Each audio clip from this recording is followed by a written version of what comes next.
Ladies and gentlemen, from Vanity Fair, Letitia James could start seizing Trump's assets on Monday after the ex-president admits he's too cash poor to pay $464 million civil fraud judgment.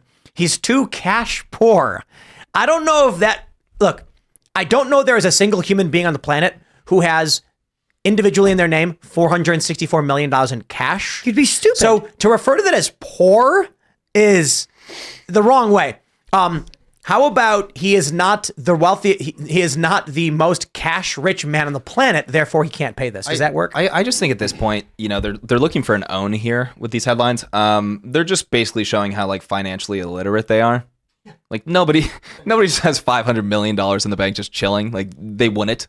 Right, know? But most the average voter doesn't. I'm talking about billionaires, by the way. Right, but the average voter, they don't invest. They don't invest in stocks or whatever. They rely on Social Security. Trump's a billionaire. Trump's a billionaire. Doesn't he just have it all in his bank account? All in his Wells Fargo account. So what?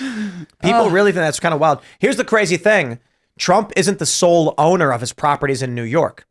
This could mean that they want to try to seize his assets, but they cannot.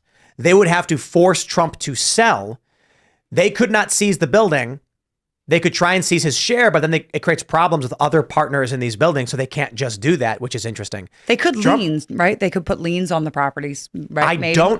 So what I was reading earlier is Trump may be liable, but he has partners in these buildings. The government can't go after those partners because of something Trump did, so it effectively locks those properties unless the state negotiates with those partners. Theoretically, they might not be able to seize anything, and Trump might just be able to tell them to go screw themselves. This has to go to court, though. It can't just on Monday, they can't just start seizing his property. It has to go to court and through a litigation process. No. It did. That's over. No, I thought it has to go to another one for the seizing assets part. No. I'm pretty sure it is. You mean to take his... To take his assets, yes. To seize this... because they wouldn't they have to figure out which assets to be removing? Right, yeah. Once he couldn't take the bond part, then it goes to... And they decide they want to seize his assets, then it has to go through another litigation process, I believe. I'm almost certain. I believe you are correct. Right. That they would now have to file saying, we are going to now seize this. Yes. It's worth X. And the interesting thing is... How about the overvalued properties then? Well, but that's going to be interesting because Trump's partners in these properties, because of course he as a single individual doesn't own them. They're going to say, this property is worth 20 million. And the partner's going to go, it's 300 million. Uh-oh. This is an impasse. I mean, they're corrupt and they're doing whatever they want anyway, but it's going to be really interesting when they're like, Trump's properties are overvalued, therefore we're seizing them. And the partner's saying, nope, we're valuing them even higher now. Then what? They're going to say, you're committing fraud by claiming they're worth more. Yeah. The precedent that set, by the way, is anybody who ever gets a mortgage is now committing fraud. 100%. Because guys, I got to read this. Yeah, go for it. It says, but wait, one might say if Trump is as rich as he says he is, and his business is as successful as he has long claimed, coming up with $557 million should be no problem. But of course, Trump isn't as rich as he claims to be. As of last year, he was reportedly worth $2.6 billion, which is a lot richer than your average American, but nowhere near what he has bragged about, and definitely not enough to put up more than $500 million in cash. There is not a single human being on the planet who has $500 million in cash. Liquid. Right. Not a single human being.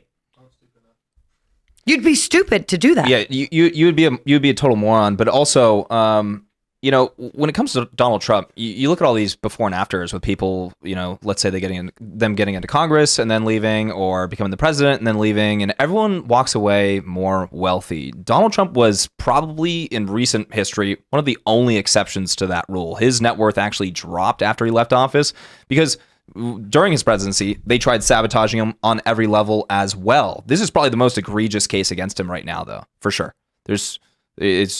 Nobody was shafted out of any money. It's a typical, hey, I'm getting a loan. What is this property worth? I think it's worth this. And the money that he would have to pay goes to the state. So that's going to go to who? Illegal aliens, right? It doesn't. Israel. Somebody else. It's Serge. I think that money is just going to be turned into bombs. But whatever. I don't know. I think I'm just going to, probably maybe in July, just start digging a big hole.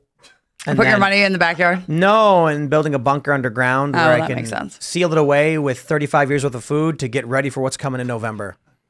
Probably January, actually, not November. There will be riots if Donald Trump wins. There will be riots day one. Actually, of course. Well, in 2017, there was riots during his inauguration. Is that correct? Me and my mom couldn't get in. Understatement. Yep. Right.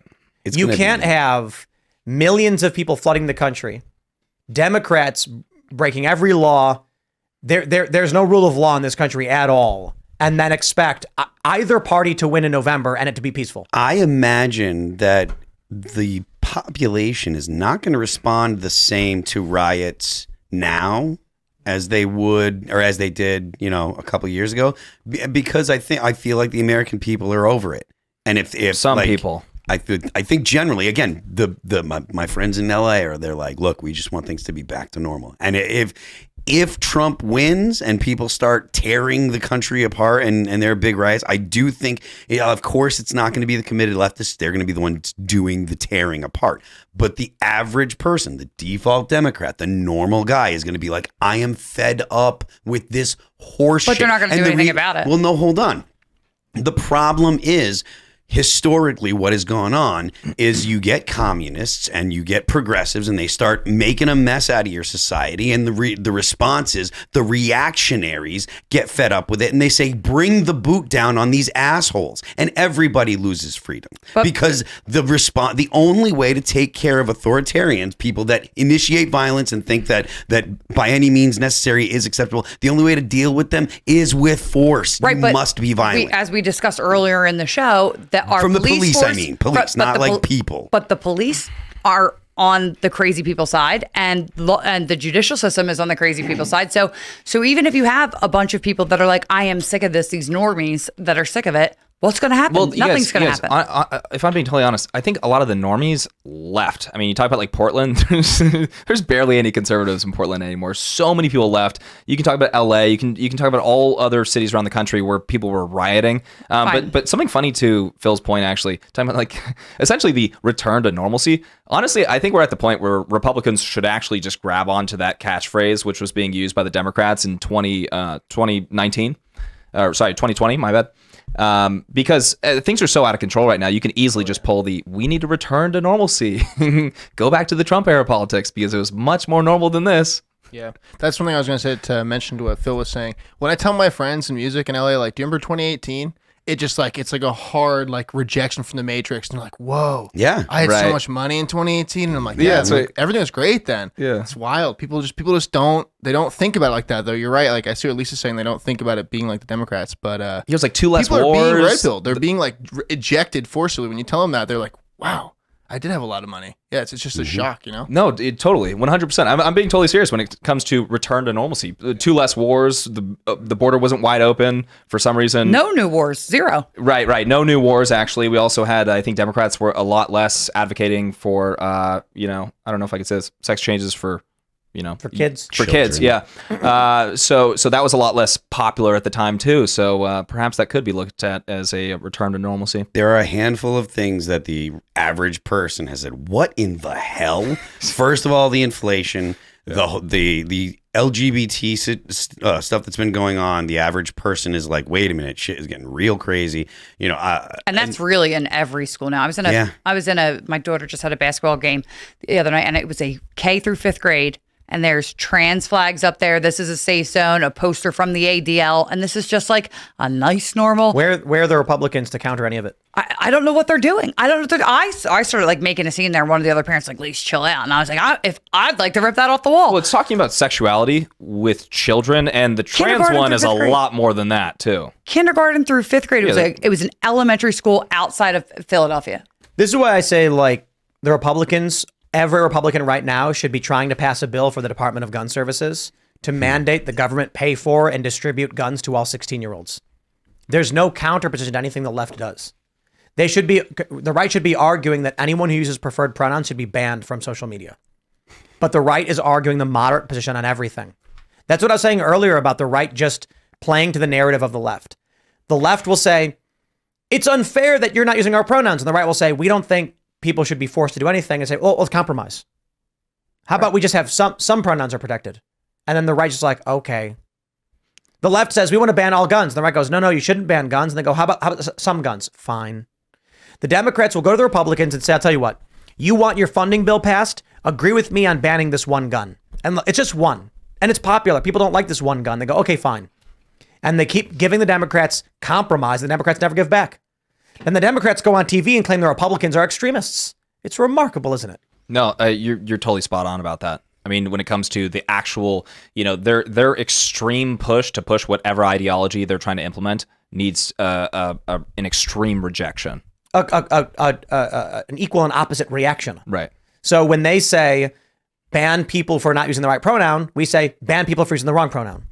Yeah. You want to compromise? Okay, don't ban anybody. That's the compromise. Yeah, but then it gets, because they own the media, then it gets tricky. Think about abortion. Okay, lock up any woman or doctor that gets an abortion or creates ones, right? And then that gets. So what? I'm just saying. I would like that. What about your moral position do you think people wouldn't agree with? Well, most people don't agree with locking the woman up for actually getting it. I don't know why they don't. I do. Maybe it's because no one's ever made the argument to them. No, I think they don't. I think the reason that they don't agree with it is because they want the option. They visualize themselves being locked up, regardless of whether they're going to get pregnant or whatever. The reason that they reject it is because they visualize themselves. I think the issue is conservatives, at least as long as I've been alive, the right have never they never want to actually argue their position. They want to argue what they think is popular to try and they go, but it's about winning. In order to win, we have to agree with the left and then inch our way backwards while the media completely misconstrues and then calls our moderate position extremist. It's like, okay, dude, look, if you think abortion should be completely illegal across the board, entirely in the country, and you don't ever argue that position, Americans will never hear that position. And what happens is conservatives then go, we can't take the position, it's too extreme, so let's just tell people that we think there should be some restrictions. Then they come out and they go, we think there should be some restrictions. And the New York Times goes, far-right extremist. And they turn the moderate position into the extreme position because the right is unwilling to actually argue their true moral position. But no matter what they're going to do, they're going to call you an extremist anyway. So you might as well just say exactly what you believe, which is, I think, is fine. But it's still a lot of this stuff doesn't resonate with the average soccer mom. So I'll put it this way. If you think you have an unpopular position, then just accept that you've lost.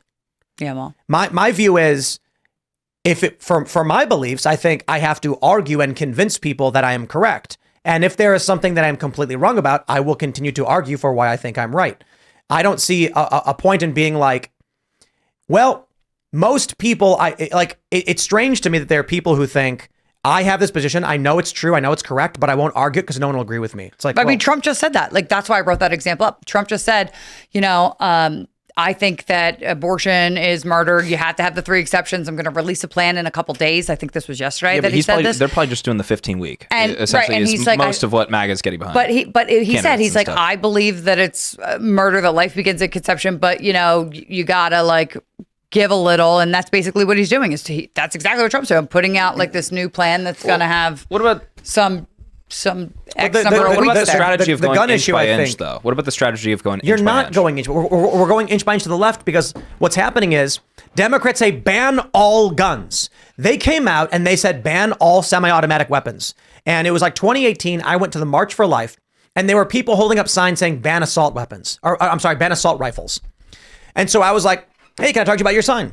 And then they're like, sure. And I was like, so why do you want to ban assault rifles? And they said things like, no one should be allowed to get a gun and go, and I was like, well, that's actually already illegal. And they were like, it is? And I was like, I had one lady fold up her sign and goes, oh, I didn't know that. And I was like, yeah, assault rifles, fully automatic, those are illegal. But was there something else? They had a bill that would ban all semi-automatic weapons, and it didn't go through. The Democrats are quite literally coming out saying ban all guns. The only thing that would be available is 5-round revolvers after this one bill they tried passing. And the Republicans are saying, no, wait, don't.